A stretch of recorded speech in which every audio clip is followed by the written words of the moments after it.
बहुत स्वागत है आपका टीवी 9 भारतवर्ष में। अड़ी में आज विशेष विषय जेन जी का पॉलिटिकल मूड, इसको लेकर एक स्पॉन्टेनिटी के साथ किया गया सर्वे, क्योंकि आप जानते हैं मई के बाद जेन जी क्या सोच रहा है, जेन जी कितना महत्वपूर्ण है, जेन जी की पॉलिटिकल सेइंग कितनी ज्यादा है, ये कितना बड़ा प्रेशर ग्रुप है, इसको लेकर चर्चाएं लगातार होनी शुरू हुई और तेज होती गई।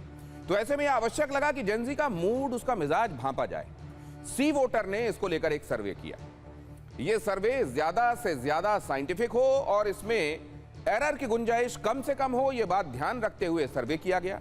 उस सर्वे की फाइंडिंग्स क्या हैं, क्या कहता है वो सर्वे, जेन जी का मिजाज क्या है, वो किस तरीके से सोचते हैं, वो पॉलिटिकली किन लोगों में अच्छाई देखते हैं, किन को समझते हैं कि वो उनके हिसाब के नहीं हैं, उनके लिए जरूरी क्या है, उनके लिए मुद्दे महत्वपूर्ण है, जाति महत्वपूर्ण है। ये तमाम विषय ऐसे हैं जो हर कोई आज जानना चाहता है। जेन जी क्या हैं, कैसे सोचते हैं, इस पर क्या महत्वपूर्ण है, उन पॉइंटर्स पर, उन सवालों पर उनके क्या जवाब हैं, इस पर आज चर्चा होगी। पहले मैं आपके सामने फाइंडिंग रखूंगा। पहली 5 महत्वपूर्ण फाइंडिंग पहले रख रहा हूं कि पॉलिटिकली वो सोचते कैसा हैं, क्या उनको दिखाई देता है कि पॉलिटिक्स में उनके मुद्दों का समाधान है या नहीं है, और अगर ऐसा है तो वो किस तरीके की चीजों को देखकर किसी को वोट देने के लिए आगे बढ़ने वाले हैं। इन चीजों पर पहले हम निगाह डालते हैं और उसके बाद आपको यह भी बताएंगे कि गालियों वाले मुद्दों पर, गाली देने के संदर्भ में जेन जी क्या सोचता है, क्या मुद्दों के साथ में रखने के साथ अब शब्दों का इस्तेमाल आवश्यक है, यह भी हम समझेंगे। लेकिन पहले जरा देखिए जेन जी पर सी वोटर का बड़ा सर्वे में युवाओं का मूड आया सामने।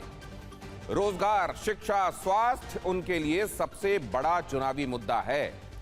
युवा उम्मीदवार को टिकट पर जेन जी का बड़ा समर्थन।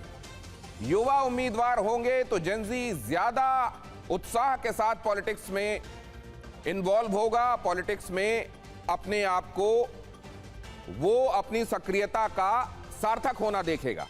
और साथ में यह भी कि उसके लिए सबसे महत्वपूर्ण विषयों में है रोजगार, उसके लिए महत्वपूर्ण विषयों में शिक्षा है, और उसके लिए सबसे महत्वपूर्ण विषयों में स्वास्थ्य है। बाकी सब भी महत्वपूर्ण हैं, लेकिन अगर परसेंटेज वाइज देखेंगे तो उससे कम दिखाई देते हैं। तो एक एक करके प्रिसाइसली क्या सवाल था और क्या जवाब आए रिस्पोंडेंट्स ने, जो कि जेन जी से ताल्लुक रखते हैं, उस आयु वर्ग से ताल्लुक रखते हैं जिसे हम जेन जी कहते हैं, वो क्या कह रहे हैं वो आपको बताएंगे। हमारे साथ खास मेहमान उस पर अपनी टिप्पणियों के साथ जुड़ेंगे। प्रदीप भंडारी भारतीय जनता पार्टी के साथ हमारे इस कार्यक्रम में जुड़ेंगे। सुरेंद्र राजपूत जी हमारे साथ इस चर्चा का हिस्सा हो रहे हैं, कांग्रेस की तरफ से जुड़ेंगे। घनश्याम तिवारी जी ने वक्त निकाला एसपी की तरफ से, वो हमारे साथ होंगे। यशवंत देशमुख हमारे साथ चुनाव विश्लेषक, और साथ में इस सर्वे को करने वाले वो भी हमारे साथ जुड़ेंगे। और अवधेश कुमार वरिष्ठ पत्रकार, वो भी हमारे साथ इस चर्चा का हिस्सा होंगे। लेकिन सबसे पहले सवाल क्या क्या थे, पहले 5 सवाल, उन पर युवाओं का ओपिनियन, उन्होंने रिस्पॉन्स किस मुद्दे पर कैसा दिया, और सबसे बड़ा परसेंटेज उत्तर में क्या निकल कर आया, वो जरा देखते हैं। पहला सवाल था युवा किस आधार पर वोट देते हैं, उनके लिए क्या आधार महत्वपूर्ण होता है जिसके आधार पर वो वोट देते हैं। युवा किस आधार पर वोट देते हैं, जब यह सवाल पूछा गया तो सबसे बड़ी चीज थी कि वो मुद्दों पर आधारित नजरिया रखते हैं और मुद्दों पर आधारित तरीके से वोट देने जाते हैं। उनके लिए सबसे ज्यादा महत्वपूर्ण होता है इशू। उसके बाद उनके लिए महत्वपूर्ण होता है नेता, कि वो नेता, वो बड़ा चेहरा जो उस पॉलिटिकल पार्टी को लीड कर रहा है, उसको देखकर जो लोग वोट देते हैं वो 20% हैं। पार्टी को देखकर कि ये पार्टी कौन सी है, उसका ट्रैक रिकॉर्ड क्या है, 13.9, ऑलमोस्ट 14% लोग इसको देखकर, 14% लोग। उम्मीदवार कौन है उनका इमीडिएट कैंडिडेट जिसको वो वोट दे रहे हैं, वो देखकर 7.7%, लगभग 8% लोग उसको देखकर। और अन्य पता नहीं, जो डिसाइसिव नहीं है इस बारे में कि वो किस एक मुद्दे को देखकर, किस एक चीज को देखकर, किस एक फैक्टर को देखकर वोट देते हैं। तो 25% ऐसे हैं जो कहते हैं हमको साहब पता नहीं है इस बारे में। लेकिन अगर आप देखें तो इसमें सबसे बड़ा फिगर दिखाई देता है 13.3 का, वो मुद्दा देखकर वोट देते हैं। इशू बेस्ड पॉलिटिक्स अगर हो रही है तो वो उत्साह के साथ वोट देते हैं। कुल मिलाकर ये तस्वीर यहां से समझ में आती है। अब जरा देखिए अगला, जेन जी की राजनीतिक राय को बड़ा बनाने में क्या सोशल मीडिया की भूमिका महत्वपूर्ण है, यह सवाल उनके सामने रखा गया था। हालांकि ये बहुत ऑब्वियस सवाल है, लेकिन इसी तरीके से जब आप क्वेश्चन आयर तैयार करते हैं तो उसमें मिक्स एंड मैच होता है। उन सवालों का जो बहुत ऑब्वियस होते हैं, उन सवालों का जो असल में घुमा फिराकर अंदर की बात बाहर लाने के लिए रखे जाते हैं। अब जरा देखिए, जेन जी की राय को सबसे बड़ा बनाने में क्या सोशल मीडिया महत्वपूर्ण है। सोशल मीडिया प्लेटफॉर्म्स के सामने आने के बाद, उनके और ज्यादा मजबूत होते चले जाने के बाद, जेन जी को यह लगता है कि यह एक जगह है जहां पर वो अपनी बात को और मजबूती के साथ रख सकते हैं। 49.7%, ऑलमोस्ट 50% लोग ऐसा समझते हैं कि सोशल मीडिया प्लेटफॉर्म उनको आवाज उठाने का जरिया देता है। नहीं समझने वाले 24.6% हैं कि नहीं, ऐसा नहीं है, दूसरे तमाम और भी प्लेटफॉर्म्स हैं जिनके जरिए वो अपनी बात रख सकते हैं। और इस बारे में जिन्होंने कुछ दिमाग बनाया नहीं है, मन बनाया नहीं है, ऐसे लोग 25.7, लगभग 26% लोग ऐसे भी हैं जो ऐसा कहते हैं। तो ये दूसरी महत्वपूर्ण फाइंडिंग। पहला ये कि वो क्या देखकर वोट देते हैं, मुद्दा देखकर वोट देते हैं। दूसरा ये कि किस तरीके से आवाज उठाते हैं। सोशल मीडिया उनके लिए महत्वपूर्ण प्लेटफॉर्म है। अब अगले सवाल की तरफ लेकर चलता हूं आपको। राजनीतिक पार्टियां जेन जी की समस्याएं समझती हैं क्या? जेन जी के सामने आने वाली, उनके जीवन में आने वाली दुश्वारियों को पॉलिटिकल पार्टी समझती हैं क्या? यह सवाल जब पूछा गया तो रिस्पोंडेंट्स ने क्या कहा? हां, पॉलिटिकल पार्टीज हमारी समस्याएं समझती हैं, ऐसा नहीं है कि वो ऑब्लिवियन हैं, इससे गाफिल हैं। 58.7% ऐसा कहते हैं कि हां, हमारी समस्याएं तो समझी जाती हैं। नहीं, हमारी समस्याएं नहीं समझी जाती, 20.7% सोचने वाले ऐसे भी हैं। और इस बारे में हमें पता नहीं है, कुछ कह नहीं सकते, 20.6 ऐसा भी कहने वाले लोग हैं। तो ये तीन बातें महत्वपूर्ण हो गई। एक तो ये कि वो क्या देखकर वोट देते हैं, दूसरा ये कि सोशल मीडिया क्या उनके लिए महत्वपूर्ण प्लेटफॉर्म है आवाज उठाने का, और तीसरा ये कि क्या राजनीतिक पार्टियां उनकी बातों को समझती हैं या नहीं समझती हैं। 58.7% लोग हां। लेकिन अभी तुरंत आपको लेकर चलता हूं राहुल गांधी की प्रेस कॉन्फ्रेंस में, उसके फौरन बाद बाकी के दो सवाल दिखाता हूं आपको। He is ready to speak. We're not interested in his fantasy conversations. We're interested in whether he authorized or didn't authorize the shooting of our children. First, he should make that abundantly clear. After that, the question of any discussion arises. That is the situation. And that is what the opposition is demanding. That is what we've been demanding for the last 15 days. And that is what we are continuing to demand. The other thing I'd like to point out is the character of the Prime Minister and the Home Minister. For 15 days, neither of them has had the courage, and I'm saying courage and stressing courage, neither of them has had the courage to come to the House. Neither of them has had the guts to own up to what they have done. So that is for our students to see and understand that neither the Home Minister of this country nor the Prime Minister of this country think that what was done to you in Delhi, the brutality that was carried out in Delhi, is worth commenting on. This is what the real issue is. Now, if you have any questions. ANI. Sir, आप कह रहे हैं तीनों बातें आपकी non negotiable हैं। सरकार ने अपना रुख क्लियर कर दिया है, अब 2 दिन ही बचे हैं। तो हम माने कि जो अब तक स्थिति थी आप लोगों की 2 दिन बरकरार रहेगी, तो पूरा पूरा जो ये सेशन है पूरी तरीके से वॉश आउट रहा, और सरकार ये कह रही है अपोजिशन ने नहीं चलने दिया। नहीं, मैं हिंदी में बता देता हूं, रिपीट कर देता हूं। तो देखिए, शुरुआत में 15 दिन पहले हमारी पोजीशन थी कि होम मिनिस्ट्री से पैलेट गन चलाने का, कील वाली लाठी चलाने का ऑर्डर आया था, और पूरे देश ने देखा कि हमारे स्टूडेंट्स को मारा गया, पैलेट गन से अंधा किया गया। हमारी पहली डिमांड थी कि होम मिनिस्टर आए और देश को क्लियरली बता दें, या उन्होंने ऑर्डर दिया और वो कल्पेबल हैं और उन्होंने हमारे बच्चों पर गोली चलाई, युवाओं पर गोली चलाई, या उनको मालूम ही नहीं था और किसी और ने ऑर्डर दे दिया और फिर वो इनकॉम्पिटेंट है।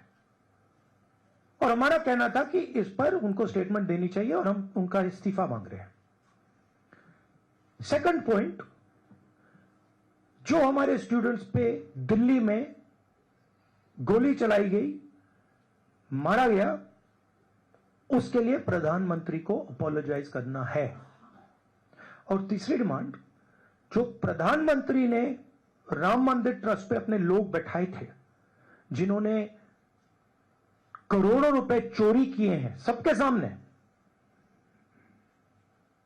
उस पर चर्चा हो। ये हमारे 3 डिस्कशंस थे।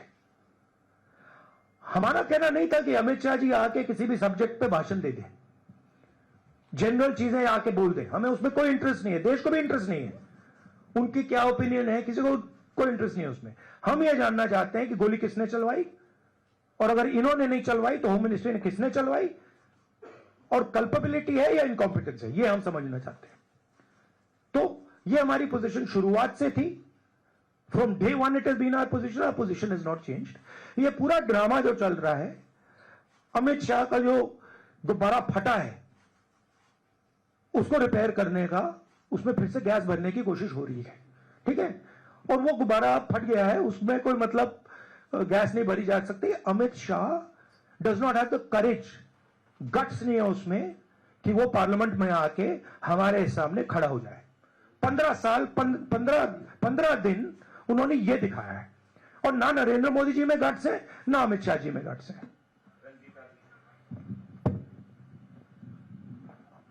राहुल जी, सवाल आपसे है, खड़गे जी भी बोल सकते हैं।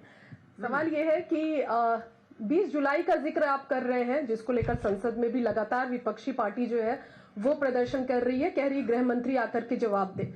आज 10 अगस्त को झारखंड में भी एक तस्वीर दिख रही है जहां बैरिकेडिंग की गई, छात्रों को मारा गया, लाठीचार्ज की गई, वहां भी कीलों के जो तार है वो लगाए गए हैं। तो झारखंड के छात्रों के लिए क्या कहना चाहेंगे आप? झारखंड के छात्रों के लिए मेरा मैसेज क्लियर है। We condemn any violence against peacefully protesting students.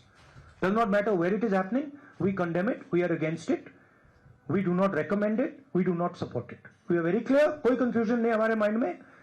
तो पीसफुल जब तक प्रोटेस्ट हो रहा है, कब उस प्रोटेस्ट को हिंसा से अटैक करना, उसके खिलाफ है। खारगे जी नहीं, ठीक है जो आपने बताया। विजय लक्ष्मी जी का कहना, राहुल जी, आपने कहा कि 3 नॉन नेगोशिएबल डिमांड्स हैं, उसमें राम मंदिर पर चंदा चोरी की बात आप कर रहे हैं, गृह मंत्री के सदन में आने की आप बात कर रहे हैं, लेकिन सरकार कह रही है कि जब गृह मंत्री आए तो विपक्ष सुने, विपक्ष हल्ला ना मचाए सदन में। नहीं, देखिए, मैंने बोला कि हम होम मिनिस्टर की पर्सनल ओपिनियन में इंटरेस्टेड नहीं है। उनका एजुकेशन पे, बाकी चीजों पे क्या व्यू पॉइंट है, neither are we interested, neither is the country interested. Okay, we are interested in one thing. उन्होंने बच्चों पे गोली चलवाई, उनकी मिनिस्ट्री ने गोली चलवाई, क्या अमित शाह ने ऑर्डर दिया था या नहीं? बिना होम मिनिस्ट्री के ऑर्डर के ना दिल्ली पुलिस गोली चला सकती है, ना आरएएफ गोली चला सकती है, राइट? तो हमारा सिर्फ एक सवाल है, और उसका हम पहले जवाब मांग रहे हैं। आपने गोली चलवाई या नहीं चलवाई? अगर आपने चलवाई, यू आर कल्पेबल। अगर आपने नहीं चलवाई और किसी और ने चलवा दी, you are incompetent. Either way you have to go. That was the statement. 15 दिन के लिए पार्लियामेंट में आ नहीं पाए। मैं देख रहा था, पार्लियामेंट में बैठे थे, बट आ नहीं पाए अंदर। अब जैसे मैंने बोला, अब गुब्बारे को स्टिच करने की कोशिश कर रहे हैं, उसमें गैस भरने की कोशिश कर रहे हैं, वो नहीं होगा। Fact of the matter is, Home Minister of India does not have the courage to stand for what he has done. That is the fact. There's no other fact. And again, no one in the opposition is interested in his opinions. We don't care about his opinions. He can talk about his opinions to somebody else. The country wants to understand something else. The country is not interested in what Amit Shah thinks on education. Country is interested, did you, Mr. Amit Shah, shoot our children or not? And if you did, why? बहुत बहुत धन्यवाद। राहुल गांधी ने press conference की, और क्योंकि सत्तारूढ़ खेमे की तरफ से यह कहा जा रहा है कि सदन में गृहमंत्री आएंगे भी, बोलेंगे भी, लेकिन उस समय ये साहस रखिएगा कि एक तो सुनिएगा, भागिएगा नहीं, वॉकआउट मत कीजिएगा, और उस दौरान शोर शराबा मत कीजिएगा, शांति के साथ सुनिएगा जब गृहमंत्री कहें। इससे पहले यह भी कहा जा चुका है कि गृहमंत्री वो नाम है जिनको सुनने के बाद उग्रवादी, आतंकवादी थरथराते हैं, और जब वो बोलेंगे तो आप सुन नहीं पाएंगे। अब इस पृष्ठभूमि में आगे गृह मंत्री आए और अपनी बात कहें, ये बात कही जा रही है। कांग्रेस ये कह रही है कि बाकी चीजों पर अपना ओपिनियन तो ठीक है वो दें, लेकिन ये बताएं कि गोली पैलेट गन चलाने का आदेश उन्होंने दिया था या नहीं दिया था। इसके बाद बाकी चीजों पर बात होगी। कुल मिलाकर लब्बुलुआब ये है। दूसरा, झारखंड के बारे में पूछे जाने पर उन्होंने कहा कि हम किसी भी शांतिपूर्ण प्रदर्शन में बल प्रयोग का समर्थन नहीं करते। तो अगर समर्थन नहीं करते तो ये हुआ कैसे, ये भी एक बड़ा सवाल है। लेकिन फिलहाल अपने आज के प्रेजेंटेशन की तरफ हम आते हैं, क्योंकि अगर ये सब कुछ जेन जी को लेकर ही हो रहा है, ये समझा जा रहा है कि जेन जी की भावनाओं को समझा जाना चाहिए, उनके मुद्दों को समझा जाना चाहिए और आज की राजनीति को अपने आप को उस हिसाब से अडॉप्ट करना चाहिए, मोल्ड करना चाहिए। तो पहले जेन जी को समझना आवश्यक है और उसी के लिए ये सर्वे जिसकी फाइंडिंग हम आपके सामने रख रहे हैं, 3 महत्वपूर्ण फाइंडिंग्स आपके सामने रख चुके हैं। एक और बात मैं महत्वपूर्ण बता दूं आपको, ये जो फाइंडिंग्स आप देख रहे हैं इनका फर्दर सेग्रीगेशन भी है कि रिस्पोंडेंट्स में कितने ऐसे हैं जिन्होंने किसी एक पर्टिकुलर चीज के बारे में अपनी बात कही है, लेकिन उनमें से कितने ऐसे हैं जो एनडीए को समर्थन देने वाले लोग हैं, कितने ऐसे लोग हैं जो एनडीए के खिलाफ या दूसरी पार्टियों के साथ खड़े हुए लोग हैं। ये फर्दर सेग्रीगेशन भी है। आगे मैं इसके बारे में जरूरत पड़ने पर आपको बताऊंगा, लेकिन फिलहाल आगे आपको लेकर चलता हूं और यह दिखाता हूं अगला सवाल क्या है। क्या अपनी जाति के उम्मीदवार को वोट देंगे? क्योंकि अपने यहां भारत में यह माना जाता है कि जाति बहुत महत्वपूर्ण फैक्टर है। तमाम मुद्दों की बात होती रहती है, लेकिन जब बटन दबाने की बारी आती है तो ये देखा जाता है जाति किसकी कौन सी है। ये जनरेशन जाति से आगे की सोचती है या ये भी जाति के जकड़ में जकड़ी हुई है? क्या अपनी जाति के उम्मीदवार को वोट देंगे? नहीं कहने वाले 48.2% लोग हैं। अब ये अगर पॉलिटिकली राइट स्टेटमेंट दे रहे हैं सर्वे में भी तो बात अलग है, और अगर ईमानदारी से अपने दिल की बात बता रहे हैं तो ये स्वागत योग्य है कि 48.2% लोग कह रहे हैं कि नहीं जाति नहीं देखेंगे। हाँ कहने वाले 24.4% है, पता नहीं कहने वाले 27.4 हैं। तो ये एक और महत्वपूर्ण फाइंडिंग। अब नेक्स्ट दिखाइए और उसके बाद मैं चर्चा पर जाऊंगा, क्योंकि ये 5वां महत्वपूर्ण सवाल है जिसकी फाइंडिंग। वोट देने के लिए राष्ट्रवाद एक महत्वपूर्ण फैक्टर है। जेन जी को राष्ट्रवाद से कितना लेना देना है? क्या नेशनलिज्म से खुद को जोड़कर देखते हैं या नहीं? हाँ 49.5, लगभग 50% लोग कहते हैं हाँ। नहीं, राष्ट्रवाद ही मुख्य मुद्दा नहीं है 26.5, पता नहीं 24% लोग ऐसा कहने वाले। अब बहुत जल्दी से मेहमानों के पास जाऊंगा और उसके बाद पहले एक क्विक रिएक्शन सारे मेहमानों से लेता हूं। प्रदीप भंडारी, है फाइंडिंग आपका नजरिया। देखिए, फाइंडिंग स्पष्ट करती है कि देश का जेनजी, अगर आप 2014 के बाद से देखेंगे कि सोशल मीडिया का उदय हुआ है और तब से ही जब इंफॉर्मेशन डिसेंट्रलाइजेशन हुआ है तो प्रधानमंत्री नरेंद्र मोदी जी, भले वो नेशनलिज्म हो गया, भले वो जेनजी के इश्यूज हो गए, एजुकेशन या हेल्थ हो गया, या भले वो जेनजी की बात सुनना हो गया दिल्ली के अंदर हो गया, इन सभी के ऊपर प्रधानमंत्री नरेंद्र मोदी जी की सरकार और जेनजी का एक रिश्ता है। और जेनजी ये भी देखता है कि कोई नेता की क्रेडिबिलिटी जो है वो कैसी रहती है। जैसे कि अगर कोई दिल्ली में बात करता है और झारखंड के अंदर लाठीचार्ज करता है तो जेनजी उसको भी अच्छी तरीके से देखता है। तो जेनजी हिपोक्रेसी को कभी बर्दाश्त नहीं करता। एक चीज आपने बड़ी अच्छी बोली कि 49.7% सोशल मीडिया की बात कर रहे हैं और उसके साथ में 33.3 इश्यूज की बात कर रहे हैं और 49% राष्ट्रवाद की बात करते हैं। यही कॉम्प्लेक्स चेन है जिसके अंदर भारतीय जनता पार्टी और एनडीए तीसरी बार सरकार। प्रदीप भंडारी, मेरे पास 20 मिनट बचे हैं। राहुल गांधी की प्रेस कॉन्फ्रेंस आ जाने की वजह से मेरे शो का टाइम कुछ कम हो गया है और दूसरे मुझे पता चला है यशवंत देशमुख मेरे साथ जुड़े हैं, लेकिन उनको भी कहीं बहुत क्विकली निकलना है, तो उनको भी पहले मैं सवाल लेकर फारिग कर देता हूं। यशवंत देशमुख जी, आप इतने सालों से सर्वे और इसकी निटी-ग्रिटीज देख रहे हैं, क्रमशः इसमें एरर का मार्जिन कम होता जाए और ज्यादा प्रिसाइज तरीके से लोगों के मन में क्या है ये सामने आ सके, इसको आपने कैसे इंश्योर किया है इस सर्वे में? देखिए, करत अभ्यास के जड़मत होत सुजान। बेसिक बात यह है कि कोई काम आप अगर रोज करते हैं लगातार करते रहते हैं तो स्वाभाविक सी बात है उसमें गलतियों की गुंजाइश कम हो जाती है जी। तो चाहे जेनजी से हम बात करें या 55 साल के ऊपर या 65 साल के ऊपर, आपको जिस भी मुद्दे पे जिस भी आयु वर्ग से आपको बात करनी है, वो सारी चीजें आसानी से हमारे लिए अब करना आसान हो गया है, क्योंकि 365 दिन हमारा काम केवल यही है लोगों से उनकी राय लेना। तो आपने क्या एक और सवाल ये है कि जैसे आपने आयु वर्ग का जिक्र किया, यशवंत जी बीच में टोक रहा हूं, माफ कीजिए, ये जो आयु वर्ग है ये ज्यादा एक्सप्लिसिट है क्या अपनी बातों को कहने में, बगैर ज्यादा सोचे समझे या बगैर ज्यादा गणित लगाए सीधे सीधे अपनी राय व्यक्त करने के मामले में अपफ्रंट ज्यादा है क्या? ये देखिए, अपफ्रंट तो दरअसल को तुम सही बात बताएं तो देश में सामान्य नागरिक अपफ्रंट है, चाहे वो ये आयु वर्ग हो चाहे 65 के ऊपर वाला भी क्यों ना हो। अपफ्रंट दरअसल लोग तब नहीं होते हैं जब उनको लगता है कि आपके पूछने का औचित्य कुछ और है। लेकिन अगर सी वोटर सर्वे कर रहा है और टीवी 9 पे आने वाला है तो अपफ्रंट होके बात न करने का कोई गुंजाइश नहीं है उसमें।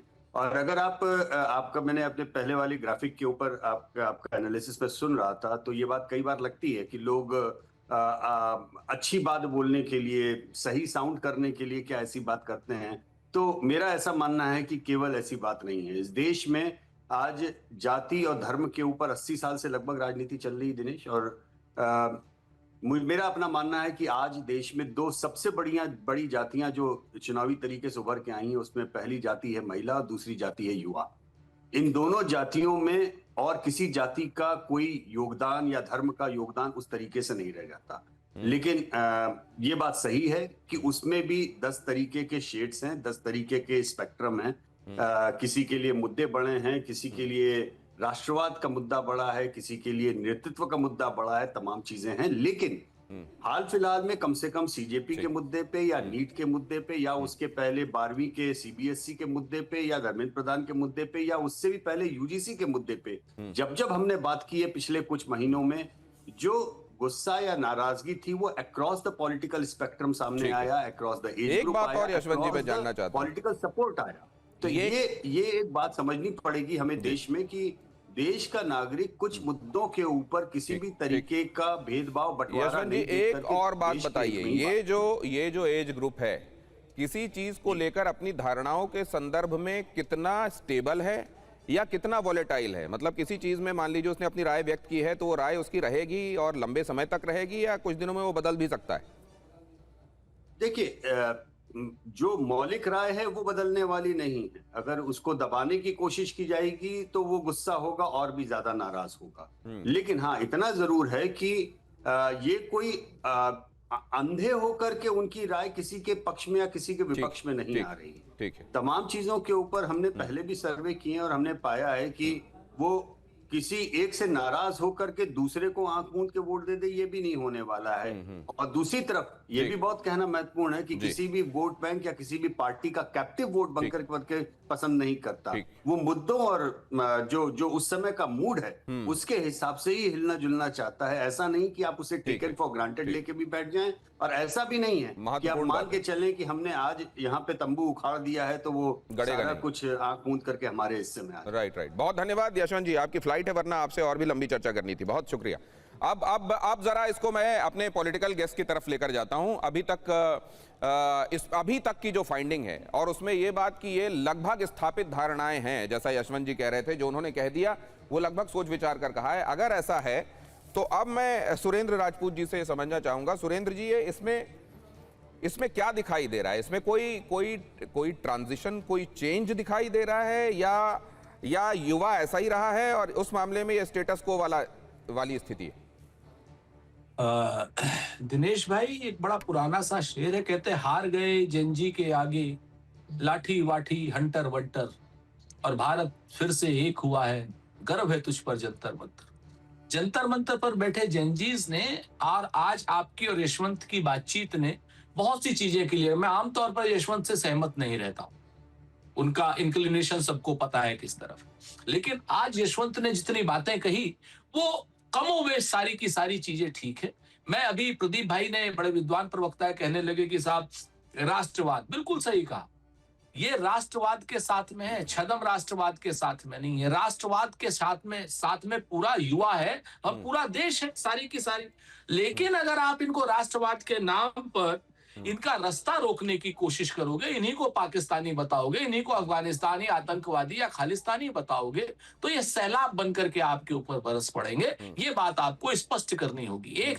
एक शिकायत भी है आपसे दिनेश जी, और यशवंत चले गए, यशवंत से भी, कि भाई आपने जाति का तो देख लिया, लेकिन कितने लोग धर्म के आधार पर करते हैं वोट और कितने नहीं करते, तो अगर वो आता तो आपको मजा आ जाती, क्योंकि 90% से ज्यादा हमारा युवा कहता कि नहीं, हम धर्म के आधार पर वोट नहीं करते, ऐसा मेरा पूरा विश्वास है। मुद्दा जेनजी आज लेकर के चल रहा है, आपने बता ही दिया है। तो आज आने वाले समय में मैं आपको बहुत स्पष्ट बताऊं दिनेश जी कि सत्तारूढ़ दल के लिए चुनौतियां बढ़ने वाली हैं। मैं सत्तारूढ़ दल की बात कर रहा हूं, भाजपा की बात नहीं कर रहा हूं, पूरे गठबंधन की बात कर रहा हूं, राष्ट्रीय स्तर पर और प्रादेशिक स्तर पर जो भी सत्ता में है।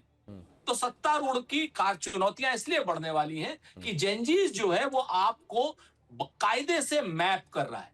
आपको अब हिंदुस्तान पाकिस्तान के नाम पर वोट नहीं मिलने वाला, आपको मस्जिदों के नीचे मंदिर ढूंढने पर वोट नहीं मिलने वाला, मजारों में झंडा लहराने पर वोट नहीं मिलने वाला।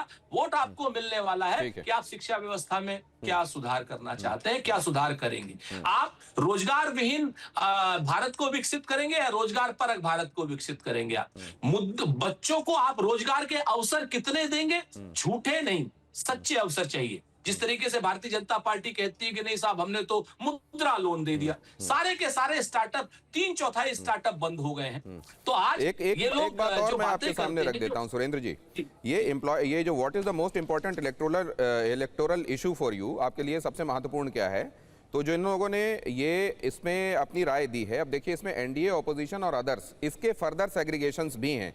हर एक सवाल में ये सेग्रीगेशन है। अगर किसी सवाल के संदर्भ में आप में से किसी भी मेहमान को ये जानना हो कि इसमें एनडीए वाले लोग क्या कह रहे हैं, ऑपोजिशन वाले लोगों का परसेंटेज क्या है, तो आप प्लीज मुझसे पूछ सकते हैं। लेकिन घनश्याम जी के पास भी आप समझने के लिए जा रहा हूं, अभी तक जो सवाल पूछे गए और उनमें जेनजी ने जो जवाब दिया है उस पर आपकी टिप्पणी क्या है घनश्याम जी? नमस्कार दिनेश जी, आपको, दर्शकों को और को पैनलिस्ट को, जिसको आप 21 साल से या 16 साल से 35 साल के दायरे में रख रहे हैं। अगर मैं बस 16 साल से 21 साल के भारतीय युवकों युवतियों के बारे में कहूं आपसे, तो लगभग 15 करोड़ ऐसे बच्चे हैं जो 16 से 21 वर्ष के हैं। इन 15 करोड़ बच्चों में से लगभग 40% ऐसे हैं जिनके घर में प्रति व्यक्ति आय 4,000 5,000 रुपये से कम है प्रति माह। बाकी 40% ऐसे हैं, 15 करोड़ का 40% नहीं, 6 करोड़ ऐसे हैं जिनके घर में प्रति व्यक्ति आय प्रति माह 8,000 है, और बाकी 20% ऐसे हैं जो कि थोड़े से संभ्रांत परिवार से आते हैं। अगर आप इसमें बच्चों और बच्चियों के बारे में बात करें तो जो बच्चियां हैं उसमें से 50 से 55% मेल न्यूट्रिशन है, अनीमिक है। ये सरकार के आंकड़े हैं। इन लोगों को के हाथ में आज मोबाइल फोन है, उनके अरमान हैं, उनके पास चैट जीपीटी और दुनिया भर के एआई टूल्स हैं। उनको किसी के व्याख्यान की जरूरत नहीं है, वो उस पर पूछ सकते हैं। मैं जो बात कह रहा हूं उसको तुरंत प्रमाणित कर सकते हैं कि देश के प्रधानमंत्री कितनी बार पार्लियामेंट आते हैं, या देश की भारतीय जनता पार्टी ने पिछले 12 साल में कितना चंदा जमा किया, या उस पार्टी में कितने लोग हैं जो क्रिमिनल पृष्ठभूमि से हैं। ये सारे तथ्य हैं, वो खुद भी चेक कर सकते हैं, मैं भी उन्हें बता सकता हूँ। तो मुझे लगता है कि कोई भी सर्वे वो उनकी एक तस्वीर दे सकता है। लेकिन अगर आप उनसे ये सवाल पूछें कि आप राष्ट्रवाद के आधार पर वोट देते हैं, इसका क्या मतलब है? भारतीय जनता पार्टी कहती है राष्ट्रवाद के आधार पर वोट लेती है। 12 साल में जिस पार्टी ने जितने इतवार नहीं हुए उससे कम संसद आहूत की, 12 साल में प्रतिवर्ष 12 दिन प्रधानमंत्री संसद नहीं गए, वो पार्टी 25,000 करोड़ चंदा जमा करती है। उस पार्टी में 800, एक दो नहीं, 800 एमपीज और एमएलए ऐसे हैं जिनके ऊपर क्रिमिनल रिकॉर्ड्स हैं।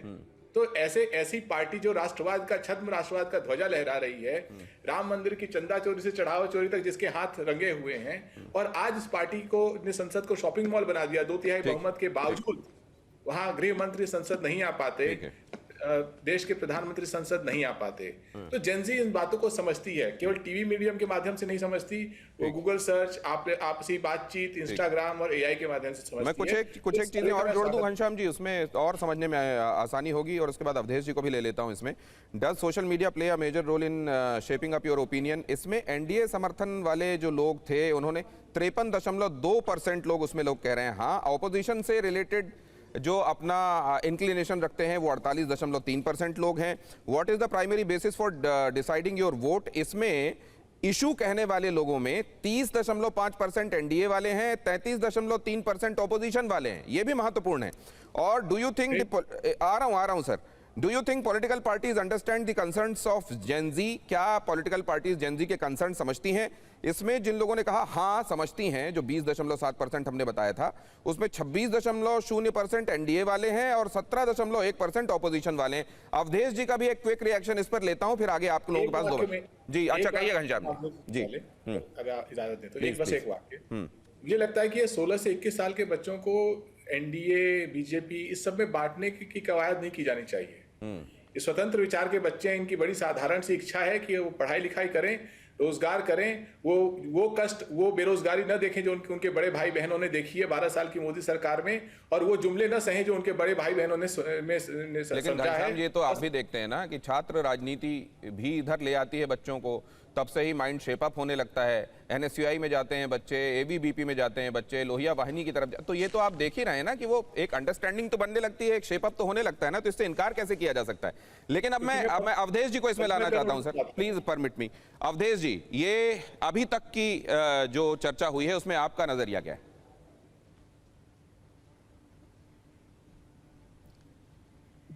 देखिए, मुझे इस जो सर्वे है उस पर मुझे कोई आश्चर्य नहीं है। अपने अपने अनुसार लोग अर्थ लगा रहे हैं। आपने अच्छा किया।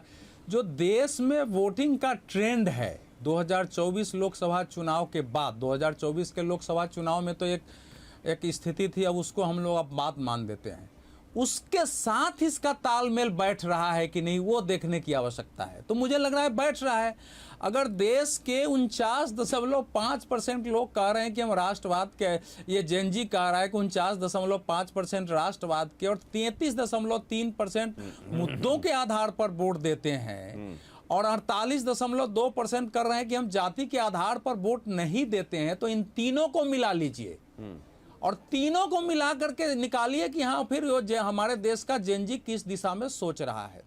दूसरी बात, देखिए, इस समय चूंकि जंतर मंतर को अब हम लोग सोचते हैं कि जंतर मंतर गया, उससे आगे सोचो, लेकिन अब जो लोग बनाए रखना चाहते हैं, जंतर मंतर पर एक दृश्य उभरा था, उसमें हमने कई चीजें देखी थी। कुछ अच्छे लोग भी थे, कुछ तोड़ फोड़ करने वाले थे, कुछ नकाब लगा के पत्थर चलाने वाले भी थे, और कुछ बिल्कुल पहुंच जाने वाले थे। 2853 लोगों का वो लिस्ट भी आ गया है। लेकिन एक जेनजी हम झारखंड में भी देख रहे हैं कि ठीक है, आज थोड़ा बहुत हुआ है, लेकिन उसकी भाषा देख रहे हैं। और एक जेनजी हमने देखा राष्ट्रीय स्वयंसेवक संघ के सरसंघ चालक के साथ जो संवाद हो रहा था, जिस प्रकार से प्रश्न किए गए वहां, आप देखिए कि हमारे आपके मस्तिष्क में जितने सारे प्रश्न हो सकते थे, उस सारे प्रश्न उस युवा ने किए, और प्रति प्रश्न भी किया। वो जवाब दे रहे हैं तो उसके बीच में हस्तक्षेप करके भी सवाल पूछ रहा है, और उसमें सारे युवा इन्वॉल्व हो रहे हैं। तो अगर देखिए 37-38 करोड़ इस वर्ग के अगर लोग हैं, और उसमें हम देख रहे हैं कि आपसे जरूर जानना चाहूंगा, ये तो आपने कहा कि जेन जी, और ये हमने भी देखा कि वाकई प्रश्न और प्रतिप्रश्न भी हो रहे थे, काउंटर क्वेश्चंस भी हो रहे थे, और उनका जवाब बड़ी सहजता के साथ दिया गया। कई बातें तो ऐसी थी जो शायद पार्टी को भी असहज करने वाली होंगी, लेकिन संघ ने बता दिया कि वो क्या सोचता है। लेकिन मैं एक बात आपसे समझना चाहता हूं सर, ये जेनजी के मामले में क्या तेरा जेनजी मेरा जेनजी भी हो रहा है क्या? कि झारखंड और जंतर मंतर भी हो रहा है क्या? ये भी जरा बताइएगा। लेकिन उससे पहले मैं 5 अगले सवाल आपके सामने रख देता हूं सर, उसके बाद मैं इस पर आगे चर्चा करता हूं। ये महत्वपूर्ण है और समय कम है, इसलिए मैं आपके सामने। अब देखिए जरा, उम्मीदवार कैसा होना चाहिए? वोट देते समय उम्मीदवार की शैक्षणिक योग्यता महत्वपूर्ण है या नहीं है?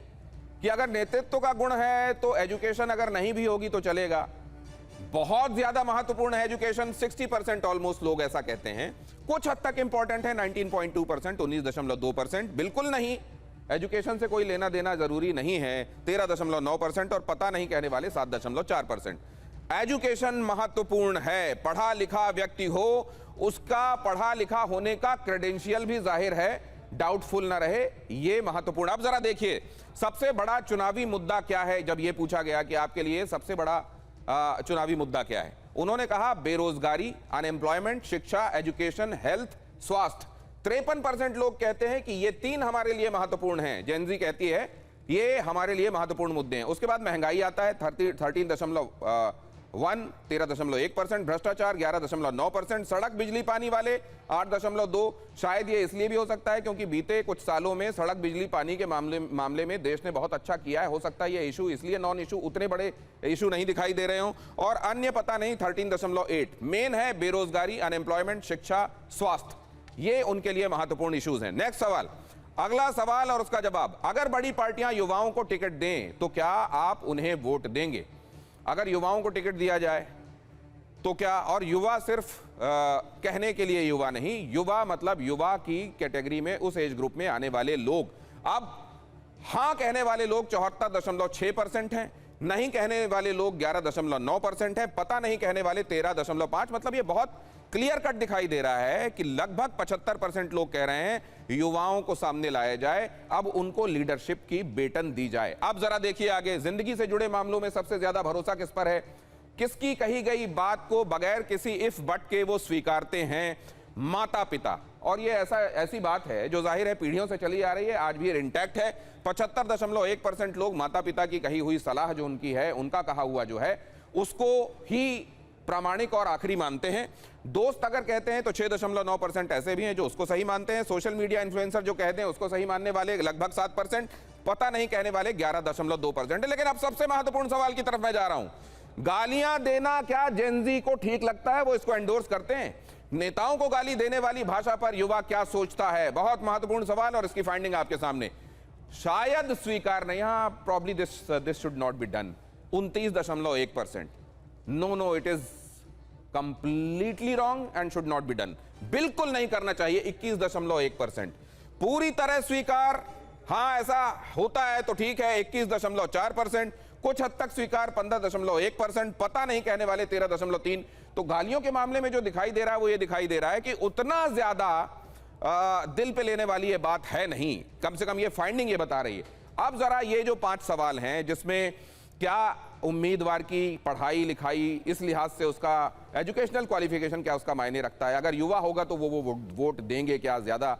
माता पिता की बात पर सबसे ज्यादा उनका अकीदा है, सबसे ज्यादा भरोसा है। और गाली वाली बात पर 21% लोग कहते हैं कि नहीं, ऐसा नहीं होना चाहिए, एकदम खम ठोक कर। बाकी लोग इस मामले में अगर फ्लेक्सिबल हैं तो ये क्या दिखाता है? अब जरा क्विकली ये भी समझने के लिए जाते हैं। प्रदीप भंडारी, इसमें क्या है? देखिए दिनेश जी, पहले तो एज ए यूथ के रिप्रेजेंटेटिव के रूप में आपको एक छोटी सी चीज कहना चाहता हूं। इन सबके कोर में ना यूथ कभी फेक न्यूज में विश्वास नहीं करता। आपके पैनल में सुरेंद्र राजपूत जी ने बोला कि 3/4 स्टार्टअप्स जो है वो क्लोज हो चुके हैं, झूठ न्यूज है, ऐसा कुछ नहीं है। 2 लाख रजिस्टर्ड स्टार्टअप्स चल रहे हैं जो चाइना से भी ज्यादा फास्ट ग्रोथ है। Point number 1। घनश्याम जी ने पर कैपिटा इनकम की बात करी। भारत की पर कैपिटा इनकम 77,000 थी, अब 1,40,000 हो चुकी है, डबल हो चुकी है। तो देश का जो युवा होता है ना, 2014 के बाद से देश के युवा के अंदर, ये देश के अंदर सोशल मीडिया की क्रांति आई। और आप देख लीजिए, जितनी भी ट्रेडिशनल पार्टीज थी, जो परिवारवादी पार्टीज थी, जो ओल्ड पॉलिटिक्स करती थी, उन सब का पतन हुआ और भारतीय जनता पार्टी नई नई टेरिटरीज के अंदर आई। भले वो बंगाल हो गया, भले वो हरियाणा हो गया, तमाम जगह हो गया, और 20 से ज्यादा स्टेट्स में आई। क्यों? क्योंकि जो मैसेज प्रधानमंत्री नरेंद्र मोदी जी का है, जो पॉजिटिव है, जो प्रो डेवलपमेंट है, जैसे IIT दिल्ली में प्रधानमंत्री जी ने बात करी, भाई first in the blood line, तो युवा समझता है, युवा देखता है कि भाई दिल्ली के अंदर अगर ये पार्टीज कुछ बोलती हैं पर झारखंड में शांत रहती है, जहां लाठियां बरसाई जा रही हैं, तो फिर इनके दोहरे मापदंड युवा के सामने आते हैं। सुरेंद्र राजपूत जी, मेरे पास कुल 1 मिनट बचा है, इसमें आप 20-20 सेकंड प्लीज सारे लोग बोल लीजिए, प्लीज। बिल्कुल। 2 चीजें, प्रदीप भाई कहते हैं 2 लाख स्टार्टर है, हमने कब कहा 2 लाख नहीं चल रहे? लेकिन जो 10 लाख बंद हुए उनकी बात नहीं करोगे। और रही बात प्रधानमंत्री जी की नींद उड़ी हुई, रात को वो वर्टिकल पर क्या नाम इंस्टाग्राम की रील बना रहे हैं। आपके सामने इतनी स्थितियां खराब हैं आज की डेट में। 2 करोड़ रोजगार देने के लिए कहा था, 2 करोड़ रोजगार आज तक नहीं दिए, आज तक शायद 9 या 10 लाख रोजगार दिए। झूठ बोलने की एक पराकाष्ठा है। 58 रुपए में डॉलर छोड़े थे, 100 रुपए के आसपास डॉलर ले आए, 60 रुपए का तेल था, 101 रुपए में तेल ले आए, और उसके बाद आप जहां E20 से जो जेनजी की मोटरसाइकिल का बड़ा तबका क्या कांग्रेस की तरफ जा रहा है? ये सब देखने के बाद आपको क्या लग रहा है? इस पे जवाब दीजिए जल्दी। हम बहुत स्पष्ट रूप से हम इस परिवर्तन को स्वीकार रहे हैं। हम जेनजीज के सामने नतमस्तक हैं। उनकी समस्याओं को हम सच बोल करके घनश्याम तिवारी जी सर, आने वाले समय में भारतीय जनता पार्टी मेरी मजबूरी पूरी तरीके से खत्म। जी घनश्याम जी, अनम्यूट कीजिए घनश्याम जी, मैं आपके पास आता हूं। अवधेश जी, केवल 15 सेकंड आपके पास। देखिए, राहुल गांधी जी ने बहुत पहले एक ट्वीट किया था कि जेनजी आगे आइए, देश के संविधान को बचाइए, हम आपके साथ हैं। इस देश के विपक्षी पार्टियों के लिए वही जेनजी है जो थोड़ी हिंसा कर सकता है, जो तोड़फोड़ कर सकता है, जो बीजेपी को गालियां दे सकता है, जो नरेंद्र मोदी का विरोध कर सकता है। गांधी जी के सत्याग्रह के आधार पर, सत्य अहिंसा के आधार पर जो जेनजी खड़ा होगा, उससे इस देश के पॉलिटिकल पार्टियों को नहीं होगा। ठीक है, दिमाग नहीं खराब हुआ है। ठीक है, झारखंड में घनश्याम जी ओवर जा चुका हूं, लेकिन घनश्याम जी को शामिल करना है। 10 second Ghanshyam ji please sir. पढ़े लिखे उतना चाटुकारिता मत करो। घनश्याम जी मैं इतना सिर्फ कहूंगा कि जिसे हम जनजी कह रहे हैं, अब देखिए सारे व्याख्यान खुद समझता है और उसके लिहाज से कम देश के गृह मंत्री को संसद आना चाहिए, माफी मांगनी चाहिए, और प्रधानमंत्री को इंस्टाग्राम से बाहर निकल के संसद आना चाहिए। वो हाथी वाली कहानी मुझे याद आ रही है सर, जिसमें हर कोई उसको हाथ लगाकर अपने हिसाब से उसका अंदाजा लगाता है। किसी को सूप दिखाई देता है, किसी को खंबा दिखाई देता है उसका पैर। असल में जेनजी की नब्ज पर कौन हाथ रख रहा है, आने वाले दिनों में साफ होगा। लेकिन जेनजी निश्चित रूप से महत्वपूर्ण है। यहाँ वहाँ सारे जहां में तेरा राज है, जवानी ओ दीवानी तू जिंदाबाद, ऐसे ही नहीं कहा गया।